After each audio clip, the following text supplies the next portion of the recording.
क्या कोई यार नहीं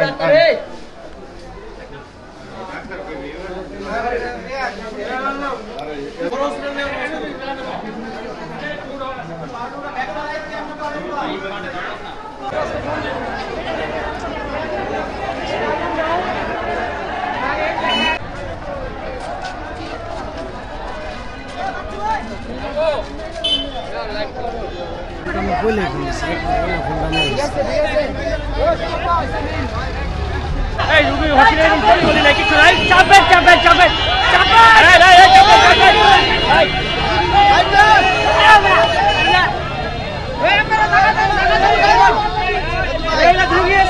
बार बार कॉल दी तो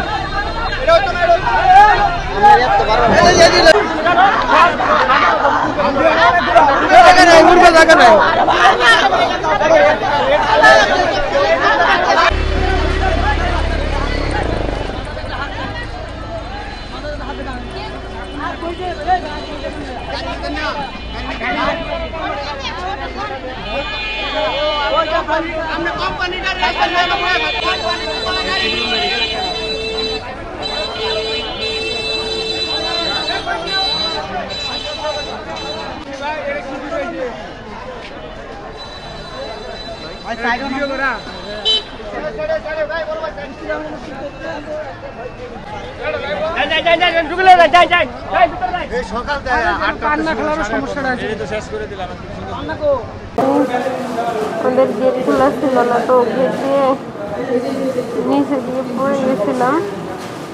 মানে হঠাৎ করে গেট খোলা হয়েছিল, তো আমার উপরে বেশ কিছু মানুষ পড়ে গেছিল।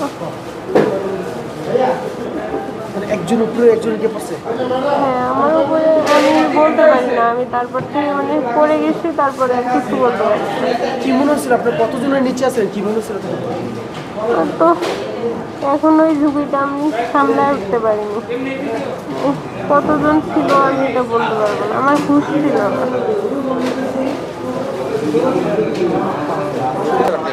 আমি ওপরে ছিলাম যে সবটি ওয়ার্কার আমার নামা লাগবে, তারপর আমার নামা লাগবে। এই জন্য যে আমার ঝুঁকি মানে আমি মারা গেলে সমস্যা নাই, কিন্তু আমার 10 জন তো বাইসে দেবো, এই অনুযায়ী আমার সেই কাজটা আমি করে দিয়ে তারপর নামছে নিচে। তার নিচে নামে দেখি যে গেট খোলা, যে সবটি মানে পড়ে গেছে। তারপর আমি ওদের এক এক করে উঠাই দিয়া যে অসুস্থ এদের মেডিকেলে পাঠাইছি, আর যে সুস্থ ওখানে মেডিকেল আছে, ওখানে সুস্থ বানানোর চেষ্টা করছি। আর যেটি বেশি অসুস্থ সেটা মেডিকেলে নিয়েছি। দুই তিনজন করে এমনি করে পড়ে রয়েছে। মানে এর উপরে মানে যারা তলে পড়ে রয়েছে তারা চেষ্টা করতেছে বাড়ার জন্য, বাইরে হতে পারতেছে না।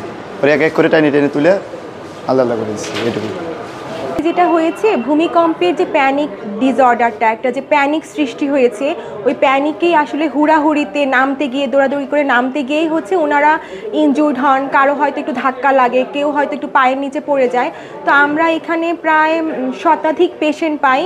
কিন্তু খুব গুরুতর কেউ আহত হয়নি, ছোটোখাটো মাইনর ইনজুরি, আর বেশিরভাগেরই হচ্ছে প্যানিক ডিসঅর্ডার, একটু শ্বাসকষ্ট হচ্ছিল, অস্থির লাগছিল।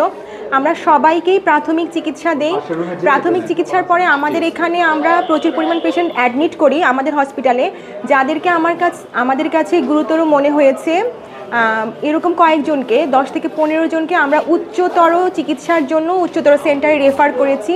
আর কিছু পেশেন্ট আছে যাদেরকে প্রাথমিক চিকিৎসা দেওয়ার পরে আমরা ট্রিটমেন্ট দিয়ে বাসায় পাঠিয়ে দিয়েছি। আশা করছি যে পর্যাপ্ত বিশ্রামের মাধ্যমে ওনারা সুস্থ হয়ে যাবেন।